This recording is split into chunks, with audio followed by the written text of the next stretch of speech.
En la Biblia, cada vez que abrimos un libro necesitamos entender de qué naturaleza es, si es un libro profético, poético, histórico, porque cada género literario se lee de manera diferente. La historia, así como se lee, se entiende. La profecía no. La profecía tiene símbolos que necesitan ser interpretados. En el libro de Apocalipsis encontramos la historia de dos mujeres. Mujer en la Biblia representa iglesia. Una mujer pura y una mujer ramera. ¿Por qué ramera? Porque contaminó su pureza y colocó tradiciones por encima de la verdad. En esta lección hablaremos sobre la primera mujer, la mujer pura, y en la próxima lección sobre la ramera, porque aquí vamos a identificar dos pueblos, dos iglesias. Se dice que hay más de 40,000 denominaciones religiosas en el mundo. Sin embargo, en la Biblia solo existen dos grupos: ovejas y cabritos, trigo y cizaña, prudentes e insensatas. Encontramos la iglesia de Dios y la iglesia enemiga de Dios. No existe un tercer grupo. Así que todas las placas y denominaciones que existen, para Dios se divide solamente en dos grupos. La pregunta es, ¿a cuál pueblo yo estoy perteneciendo? ¿Al que mantiene la pureza de la Biblia o aquel que se contaminó? Bienvenido, comienza Biblia Fácil. Y me alegra una vez más decirte que estás allí sentado del otro lado dedicando este tiempo para el estudio de la Biblia, que Dios pueda bendecirte en gran manera y pueda traer luz siempre a nuestra vida a través de su palabra. Un grande abrazo para ti, mi cariño especial, Dios te bendiga, bienvenido. Bienvenidos amigos a un estudio más, es un capítulo más de nuestra temporada Historias de la Profecía, viendo alguna historia que se relaciona con algún evento profético. Vamos al estudio de hoy. Como siempre, antes de poder abrir la Biblia, vamos a orar. Querido Dios, te damos gracias una vez más por la oportunidad que tenemos de usar nuestra libertad para poder dedicar este tiempo al estudio de tu palabra. Que tu presencia que está con nosotros toque nuestro corazón, ilumine nuestra vida y podamos comprender una vez más cuál es el camino que tienes para nosotros, que nos muestres la verdad que debemos aceptar y seguir, y que finalmente tomemos la decisión correcta de estar de tu lado, en el nombre de Jesús. Amén. Amén. Nuestra historia de hoy tiene que ver con dos mujeres, la historia de dos mujeres. Lo hemos dividido en dos partes. Hoy veremos la primera mujer y en el próximo capítulo la segunda mujer. Pero hay una historia interesante en la Biblia que ocurrió en el tiempo de Salomón. Primera de Reyes capítulo 3. Es una historia conocida. La fama de Salomón se hizo tan grande porque él pidió sabiduría a Dios. Y sabiduría se muestra en nuestras acciones y decisiones. Sabiduría no solo es conocimiento. Hay gente que tiene tanto conocimiento, pero no tiene sabiduría. Sabiduría es cómo aplico el conocimiento para las situaciones específicas de la vida. ¿Correcto? Hay gente inteligente, pero sabia, solo aquel que teme a Dios. Y Salomón hizo el único pedido a Dios. Él pudo haber pedido muchas cosas. Señor, dame sabiduría. Primera de Reyes capítulo 3 habla acerca de una escena importantísima. Vamos a leer a partir del versículo 16, ¿correcto? En aquel tiempo vinieron al rey dos mujeres rameras. Obviamente estas no tienen marido, viven juntas y se presentaron delante de él. Y dijo una de ellas: ay, Señor mío, yo y esta mujer morábamos en una misma casa. Yo di a luz estando con ella en la casa. Y aconteció al tercer día de dar yo a luz, esta también dio a luz. O sea, ambas salieron embarazadas en el mismo tiempo. Solo hubo 3 días de diferencia en dar a luz la una de la otra. Y dice que moraban juntas. Ninguno de fuera estaba en casa, sino solo nosotras dos en casa. Una noche el hijo de esta mujer murió porque ella se acostó sobre él. Mala madre, ¿verdad? Se levantó a medianoche, tomó mi hijo junto a mí, estando yo, tu sierva, durmiendo, lo puso a su lado y puso al lado mío su hijo muerto. Cuando yo me levanté de madrugada para dar pecho a mi hijo, he aquí que estaba muerto. Yo lo observé por la mañana y vi que no era mi hijo el que yo había dado a luz. La otra mujer dijo, no, mi hijo es el que vive y tu hijo es el muerto. Y la otra vuelve a decir, no, tu hijo es el muerto, mi hijo es el que vive. Así hablaban delante del rey. ¿Cómo actuar en una situación como esta, no? Entonces el rey dijo, esta dice, mi hijo es el que vive, tu hijo es el muerto. La otra dice, no, el tuyo es el muerto, mi hijo es el que vive. Dijo el rey, tráeme una espada. Trajeron al rey una espada. Enseguida el rey dijo, partid por medio al niño vivo y dad mitad a la una, mitad a la otra. Entonces la mujer, de quien era el hijo vivo, habló al rey, porque sus entrañas se le conmovieron por su hijo. Y dijo, señor mío, da ese niño vivo y no lo maten. Pero la otra, que no era su madre, dijo, ni para ti ni para mí, pártanlo. El rey dijo, entonces, dad a aquella mujer el hijo vivo, no lo matéis, porque ella es su madre. El pueblo oyó aquel juicio, temieron al rey, porque Dios le había dado sabiduría para juzgar. Qué interesante, ¿no? Es una historia real, obviamente. Dos mujeres se presentan y cada una disputando o queriendo el hijo vivo, porque un hijo murió. ¿Qué cosa hizo Salomón? Salomón de manera sabia actuó y dijo, muy bien, para saber quién es la verdadera madre, dos cosas. Primero, una espada. La espada tenía un propósito. La espada tenía el propósito de identificar a la verdadera. ¿Correcto? Identificar a la verdadera. Porque obviamente aquella que es madre va a querer siempre a su hijo vivo. Aun cuando no esté a su lado, pero vivo. Sus entrañas se conmovieron. Allí Salomón dijo, claro, si la otra ve a este niño vivo y dice, partan, lo que importa, es porque no es la madre. No tiene amor ni consideración por ese niño. Entonces, gracias a la espada, pudo diferenciar cuál es la verdadera madre. Muy bien. De estas dos que se proclamaban madres, una era verdadera y la otra era falsa. En este mundo solamente hay dos religiones, dos pueblos. Religiones hay muchas. Hay 9 religiones y miles de denominaciones religiosas.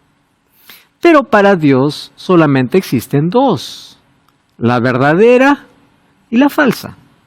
Y en el libro de Apocalipsis encontramos dos mujeres, la verdadera y la falsa. Las dos proclamando ser religiosas, las dos dicen servir a Dios, y la pregunta es, ¿qué vamos a hacer? ¿Cómo vamos a identificar cuál es la verdadera? Muy fácil. Identificamos la verdadera a través de la espada. ¿Cuál es la espada? Hebreos 4:12 dice que la Biblia es una espada de 2 filos, que penetra hasta el alma, discierne los pensamientos y las intenciones.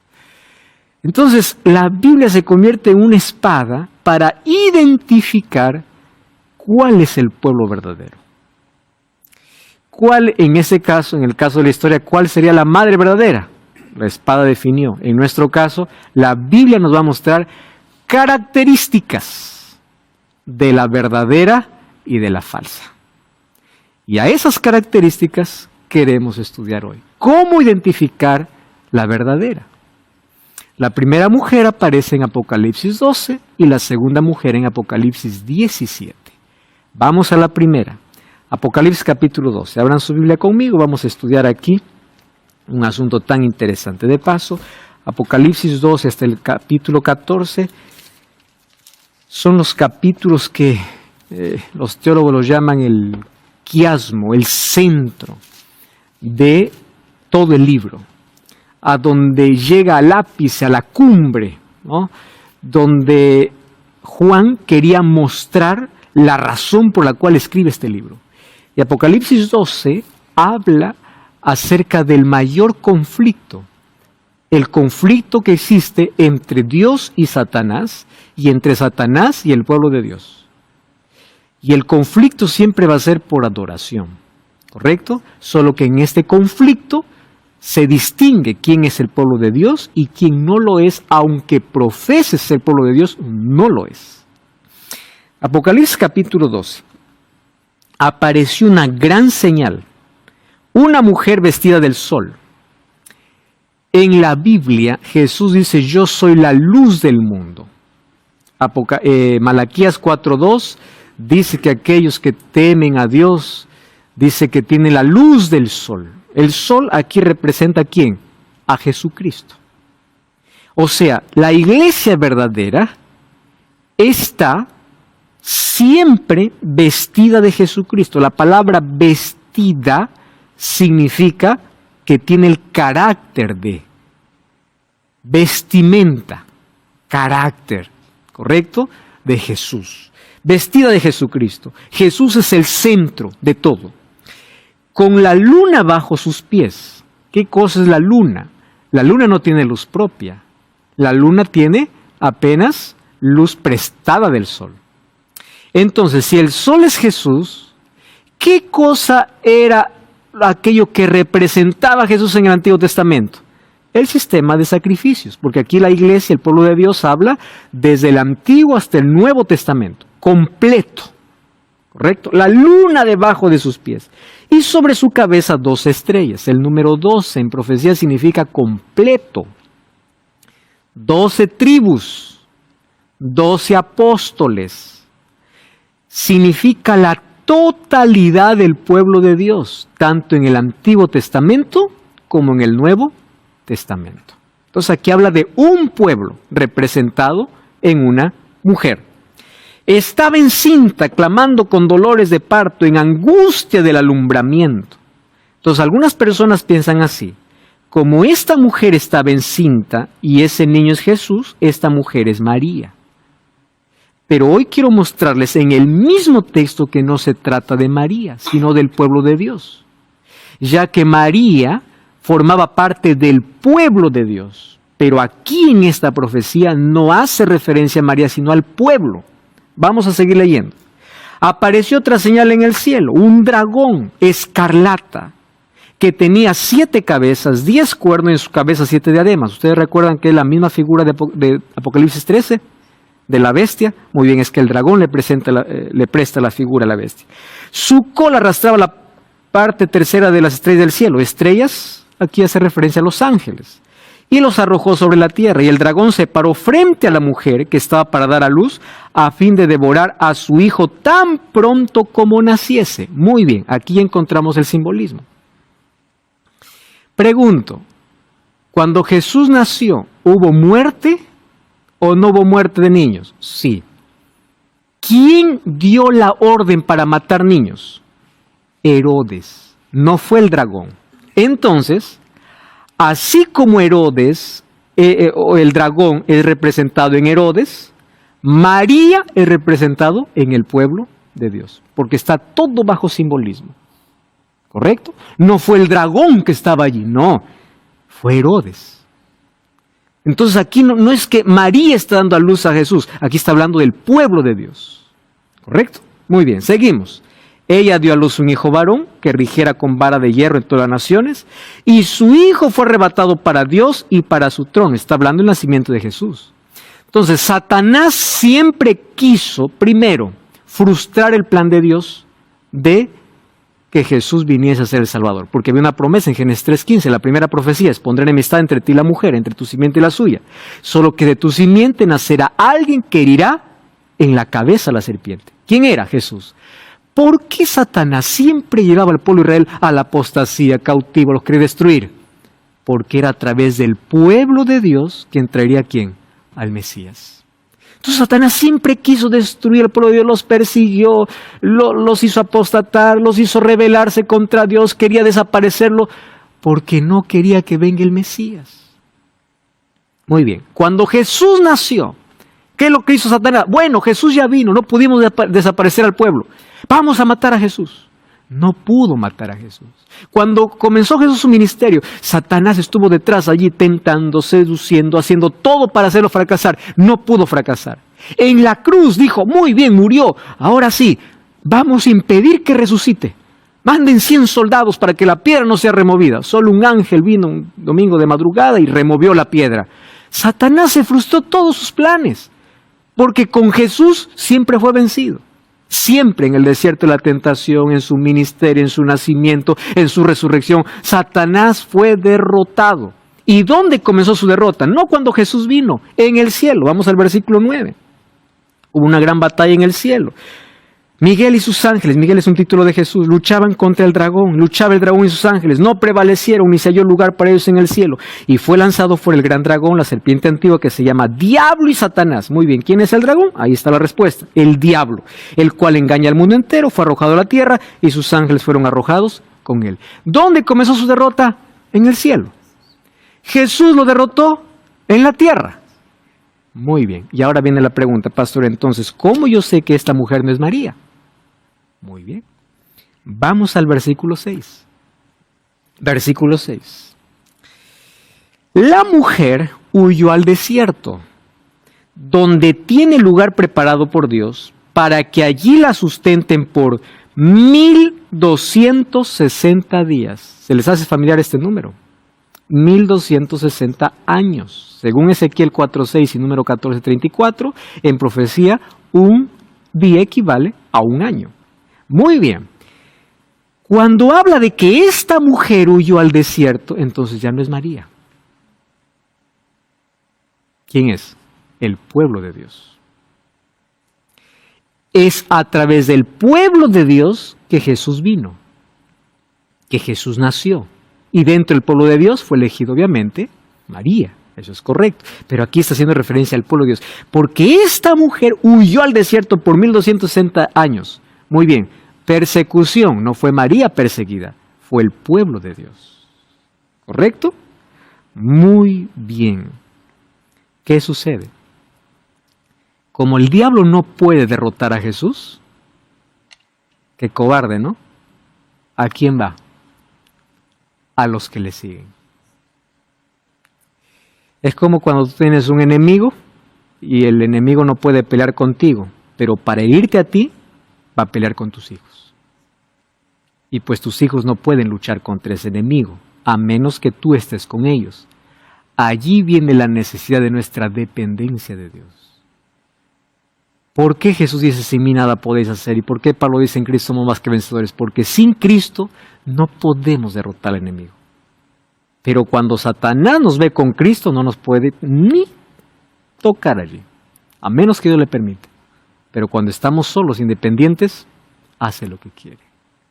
Entonces Satanás, como no pudo destruir a Cristo, dijo, destruiré a los que le siguen, a los cristianos. 1260 años, allí en el desierto. Desiertos son lugares, un lugar despoblado. Si agua significa mucha gente, desierto significa lugar despoblado. El pueblo de Dios tuvo que huir allá a las cavernas, allá a las montañas, para poder sobrevivir. ¿Qué cosa es lo que sucede? Miren, continúa la lucha. Capítulo 12, versículo 13. Cuando vio el dragón que había sido arrojado a la tierra, persiguió a la mujer que había dado luz al hijo varón, otra vez haciendo referencia a la iglesia. Se le dieron a la mujer las 2 alas de gran águila para que volase delante de la serpiente del desierto, a su lugar donde es sustentada por tiempos y la mitad de un tiempo. ¿Cuánto equivale? 3 años y medio. 3 años y medio es igual a 42 meses. 42 meses es igual a 1260 días. O sea, la misma profecía. Y la serpiente arrojó de su boca tras la mujer agua como río, para que fuese arrastrada por el río. Falsas doctrinas como para poder alcanzarla, pero no pudo. La tierra ayudó a la mujer. La tierra abrió su boca, tragó el río que el dragón había echado de su boca. Entonces, como ya no pudo destruir tampoco a la mujer, a la iglesia, versículo 17, el dragón ahora se llenó de ira. Claro, viene de derrota en derrota, no puede. Ira contra la mujer y se fue a hacer guerra contra el resto. En otras versiones dice el remanente, los que quedan. ¿Quiénes son? Los que guardan los mandamientos de Dios y tienen el testimonio de Jesucristo. Este es el gran conflicto.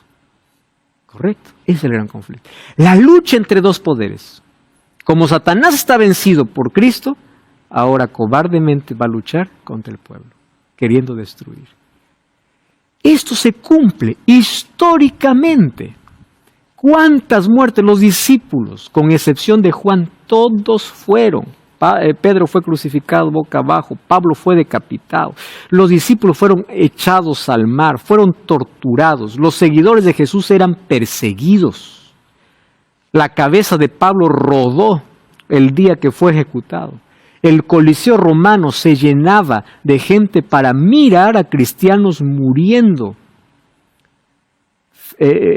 Animales feroces eran lanzados para poder maltratar cristianos. Ese Coliseo romano está lleno de historia y de sangre, de mártires, de gente. Hubo persecución y persecución. Tanto así que en la Biblia, en Apocalipsis, se menciona que hay 4 caballos, ¿no? El primer caballo es blanco, la iglesia pura, la iglesia apostólica, pero viene un caballo rojo. Una iglesia que pasa por el periodo de persecución, de sangre. Los emperadores, el imperio romano comenzó a perseguir. Por eso es que a Juan se los llevó a la isla de Patmos, allá aislado. Pero todos los otros discípulos fueron muertos, todos. Satanás estaba detrás de todo ello, intentando acabar con el pueblo de Dios. Tertuliano decía, la sangre de estos mártires era como semilla. Porque mientras más cristianos morían, más cristianos se levantaban. Satanás cambió de estrategia. Dijo, yo no puedo acabar con estos cristianos. Cambió de estrategia. ¿Cuál estrategia? No los puedo acabar, pero sí los puedo contaminar. Entonces la iglesia pura, esa iglesia que tenía la herencia apostólica, esa iglesia cristiana que daba su vida por causa de su fe, ahora hizo un negocio.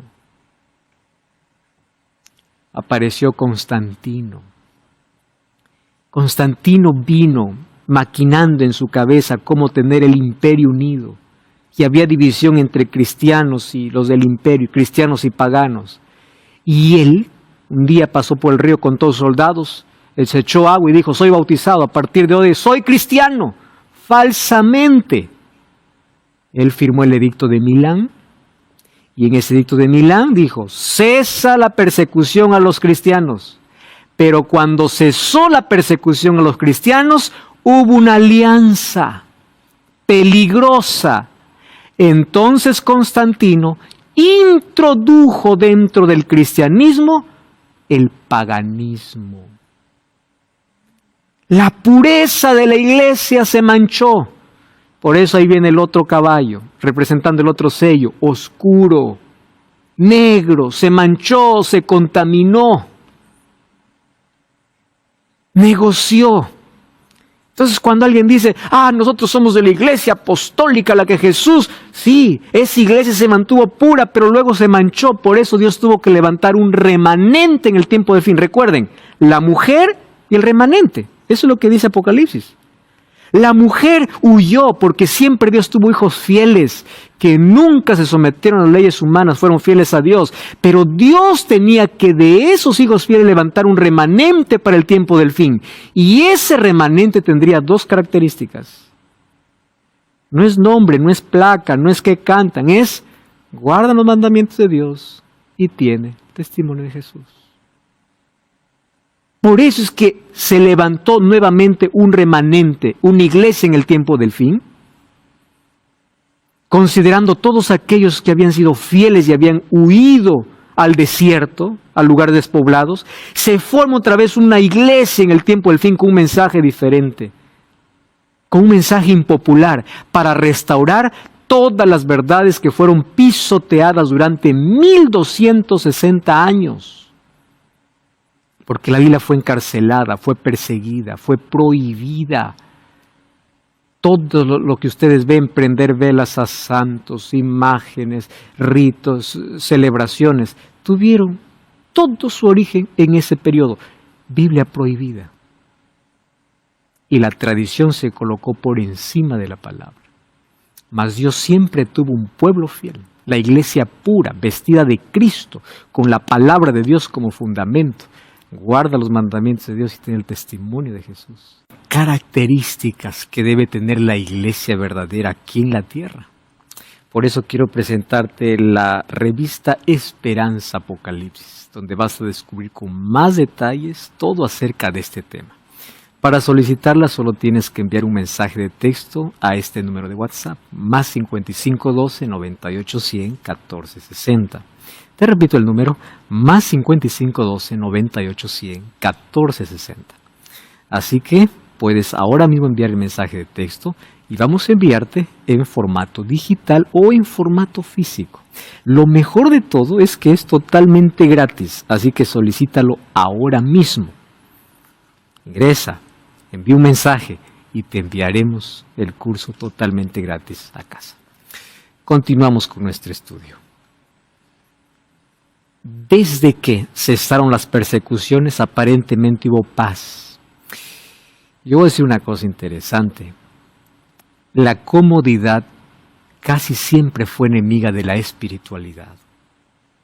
La gente más cómoda tiene menos necesidad de Dios. Ustedes van a ver que en los países más ricos es donde menos cristianos hay. Cuando ellos se sintieron cómodos, ahora comenzaron a hacer alianzas y esto avanzó hasta que el emperador salió de escena, porque 10 tribus bárbaras invadieron el Imperio Romano y en el año 476 fue dividido. El último emperador se rindió. Desde Constantino ya hubo se debilitó el imperio, ¿no? Él trasladó la capital a una ciudad llamada Constantinopla, en honor incluso a él, y ya comenzó a debilitarse el imperio. Sin embargo, en el año 476 se colocó fin. Solo que cuando sale de escena el emperador, la Biblia dice que Roma continuaría con su segunda fase. ¿Qué fase? Religiosa. Quien es colocado en escena ahora ya no es un emperador, es un obispo, que se convierte, según Justiniano, en la cabeza de todas las iglesias. Fue la orden que dio en el año 533. Solo que, según Daniel capítulo 7, para que este poder pueda surgir, tuvo que derrotar a 3 tribus. Eran 3 tribus arrianas que estaban en contra del obispo. Y allí comenzaron las cruzadas, las guerras papales. 3 tribus desaparecieron, pero 7 quedaron. Y de las 7, lo que hoy conocemos como Francia, Alemania, parte de Europa, todo eso era el Imperio Romano. ¿Correcto? Muy bien. ¿Qué sucede? Nuevamente, a partir de allí, comienza, ¿qué cosa? La persecución. Por eso es que la mujer tiene que huir ¿a dónde? Al desierto. Porque ahora ya no es el emperador que persigue. Ahora es alguien que se proclama cristiano en nombre de Dios, comienza a perseguir. En nombre de Dios. Las mayores atrocidades se han hecho en nombre de Dios. Como hoy gente en nombre del amor dice, en nombre del amor mató, en nombre del amor hizo esto. En nombre. La gente practica crueldades.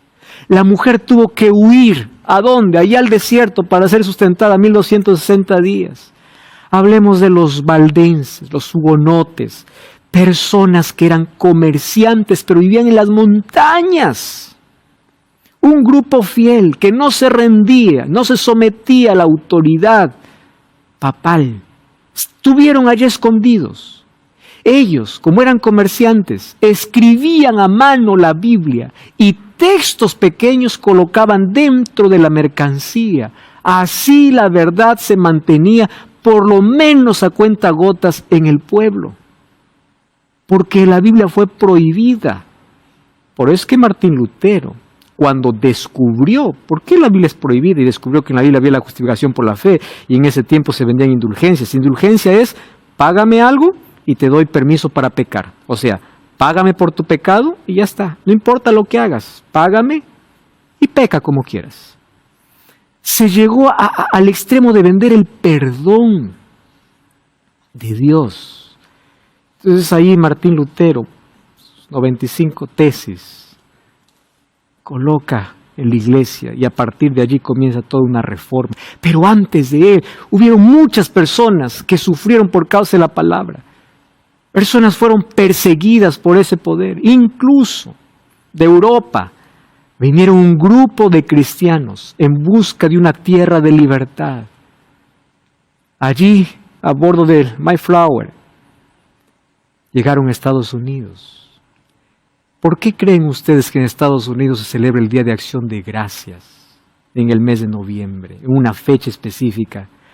El Día de Acción de Gracias es el recordatorio de gente que venía huyendo de la persecución a la tierra de la libertad.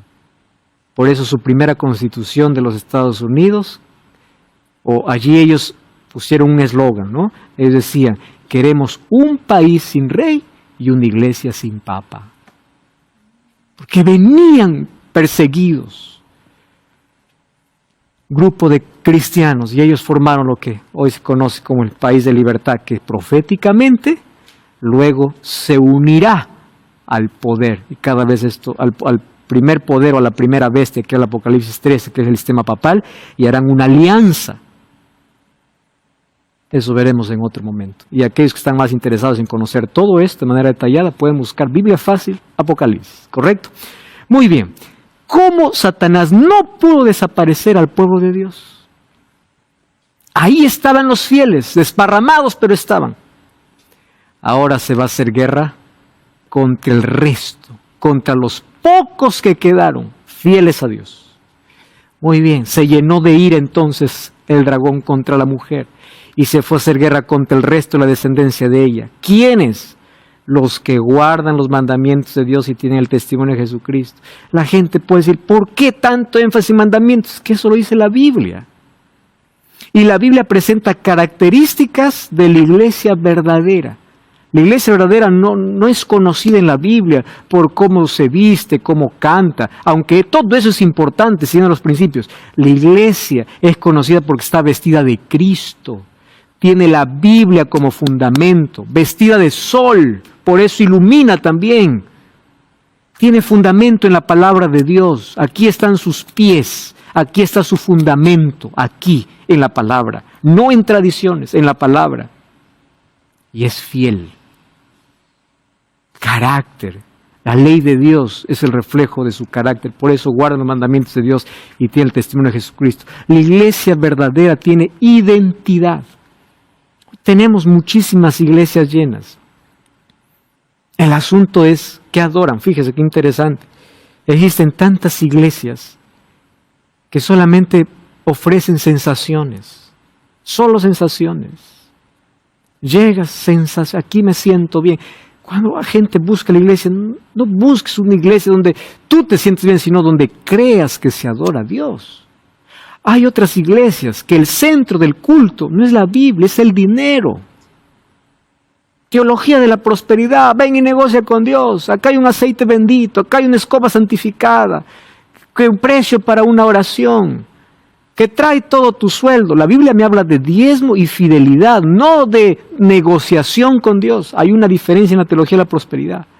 La teología de la prosperidad enseña así: trae a Dios lo que quiere recibir. La fidelidad enseña: trae a Dios lo que recibiste. Es la diferencia. Yo no voy a Dios porque quiero más. Yo doy a Dios porque soy fiel y porque ya recibí. La teología de la prosperidad, vende tu casa, vende tu terreno, tráelo todo aquí, Dios te va a dar más. El centro no es Cristo, es el dinero.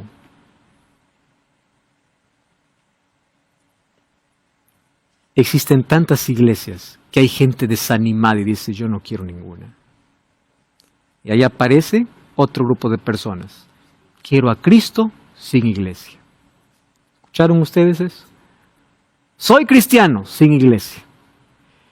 Yo a esa gente los llamo los descabezados o los descuerpados. Voy a poder explicarme mejor.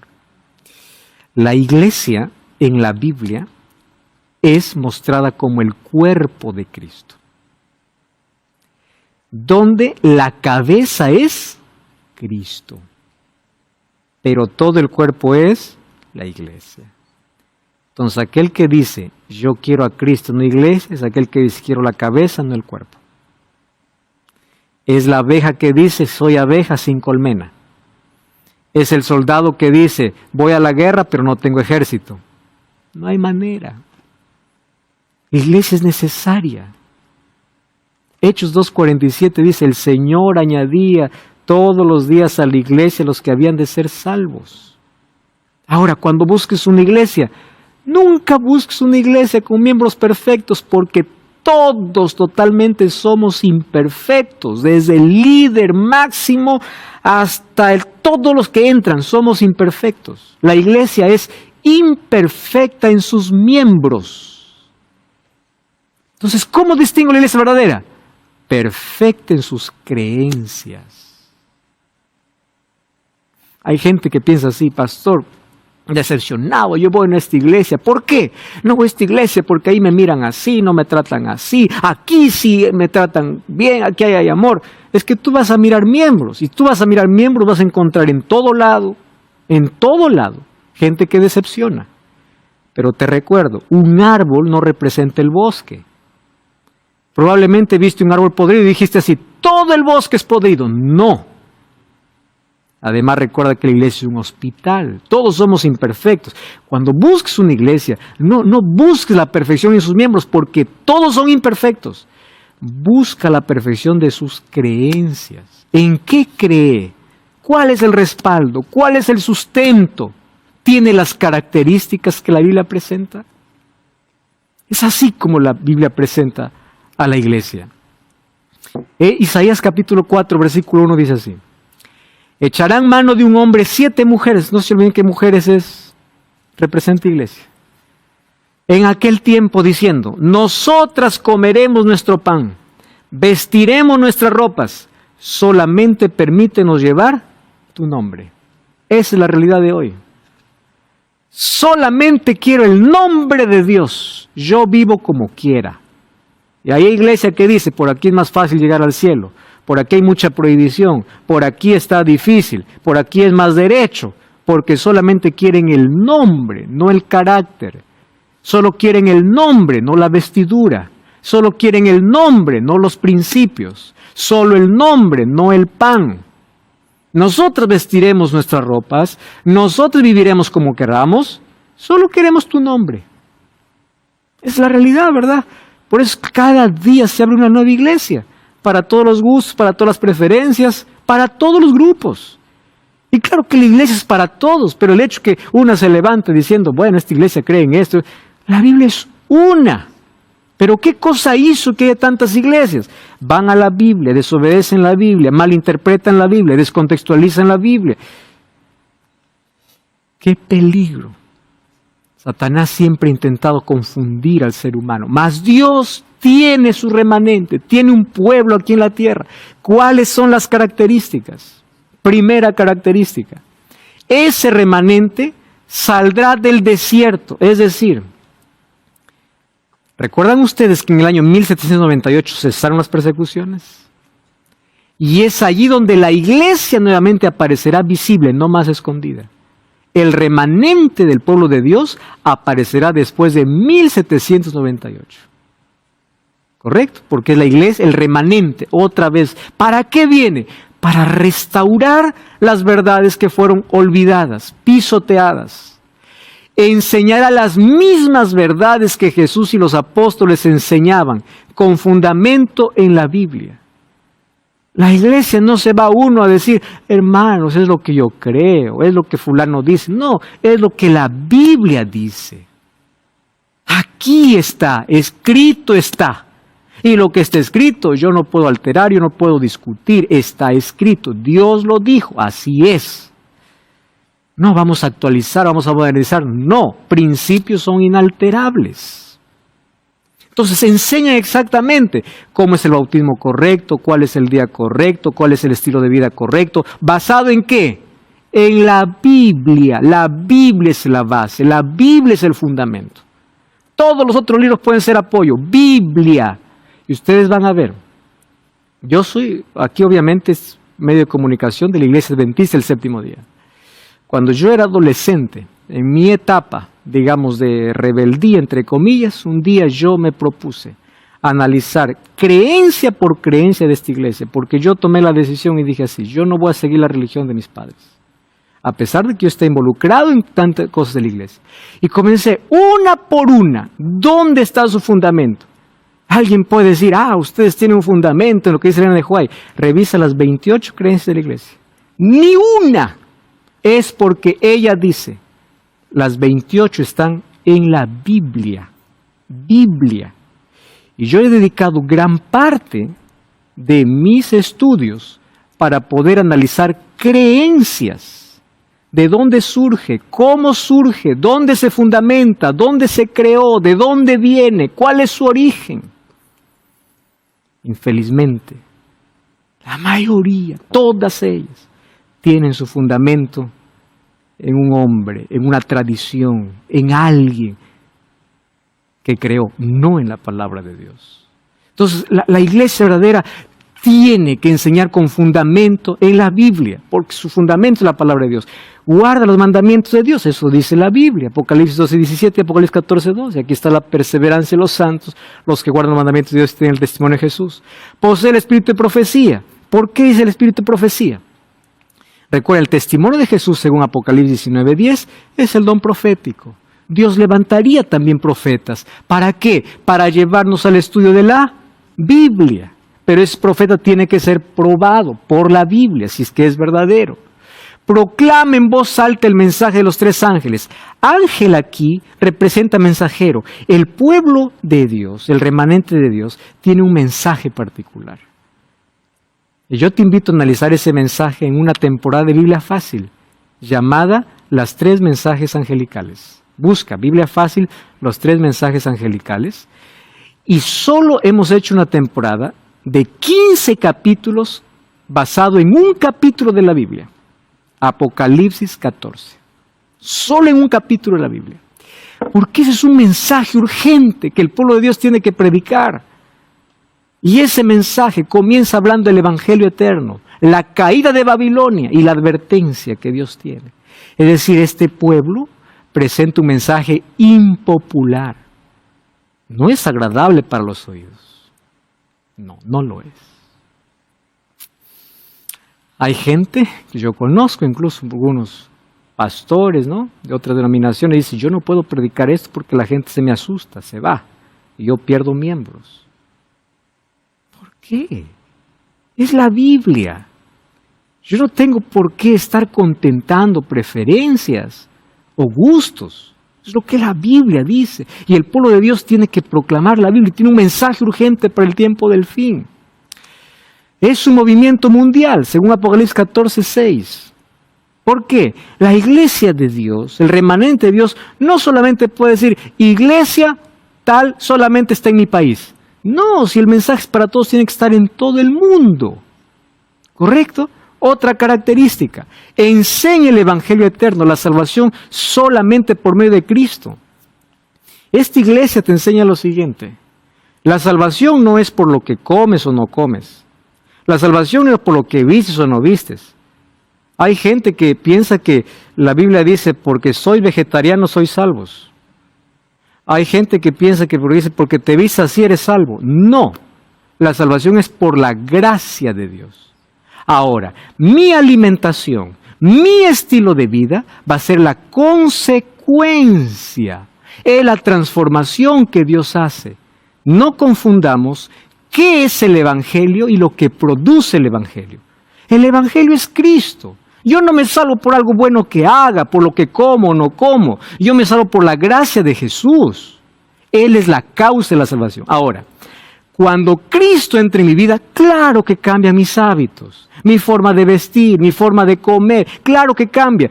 Pero es la evidencia. Pero hay mucha gente que quiere mostrar y dice, yo soy salvo por esto, y si no haces esto no te salvas. Queridos, la salvación es por Jesús. No por lo que el ser humano haga, sino por lo que Cristo hizo y hace en nuestro favor. Es el Evangelio eterno. No es perfecta en sus miembros, pero sí en la verdad que proclama. Dios tiene una iglesia invisible para proclamar la verdad según la Biblia, sin tradiciones humanas, y un pueblo invisible, miren, pueblo invisible, que vive la verdad y está compuesto por miembros de la iglesia visible, más los sinceros que no pertenecen a ninguna, o aquellos que están contaminados, pero no conocen la verdad. Dios tiene un pueblo en todos los lugares. En todos. Hay gente que vive la sinceridad porque es la única verdad que conoce y es fiel a lo que conoce. Pero la sinceridad acaba cuando la verdad llega. Ahora, ¿quién vas a ser sincero? ¿A tu iglesia o a la palabra? Hay gente que no quiere desarraigarse de su iglesia aunque esté en contra de la palabra. Allá no eres sincero. Entonces el pueblo de Dios, aquel que vive la verdad, Dios tiene una iglesia visible. Eso no significa que todos los que están dentro de la iglesia visible están salvos. No, porque la salvación es personal. Sin embargo, Dios tiene un remanente que guarda los mandamientos de Dios, tiene el testimonio de Jesús. Yo quiero invitarte a unirte a ese remanente. Sabes, Jesús dice en su palabra, yo tengo otras ovejas que no son de este redil, pero me conviene traerlas. Apocalipsis 18:4, hay un llamado de parte de Dios. Salí de ella, pueblo mío, salí de Babilonia. Y ese llamado hoy se escucha en todo el mundo, a través de radio, de televisión. La Biblia está siendo expuesta, el Evangelio vuela, porque Dios quiere tu salvación y el tiempo del fin. Estamos viviendo en el tiempo del fin y esto va a llegar en cualquier momento a su punto final. Por eso tú necesitas formar parte del remanente. Revisa tus creencias. Mi iglesia guarda los mandamientos de Dios, los 10 mandamientos como enseña la Biblia. Mi iglesia tiene el testimonio de Jesús. Mi iglesia es fiel a la palabra. ¿Sus creencias están basadas en la palabra o en qué? No es lo que alguien dice, es lo que Dios dice. Porque Dios tiene una iglesia, un remanente en este tiempo. Yo te invito para que puedas unirte a ese remanente. Un día llegaremos solo por la gracia de Jesús al cielo. No por lo que yo haga, sino por lo que Dios hace en mí. Y Dios va transformando mi vida, transforma mi corazón, transforma mis hábitos. Su gracia no solo es salvadora, su gracia también es transformadora. Y hoy quiero invitarte para que tú puedas unirte a un pueblo fiel aquí en la tierra, que guarda los mandamientos de Dios, que tiene el testimonio de Jesús, que tiene su base y su fundamento aquí en la palabra de Dios. Yo hoy te invito para que a partir de este sábado puedas buscar una iglesia adventista el séptimo día. Vamos juntos a seguir comprendiendo qué cosa es lo que Dios tiene para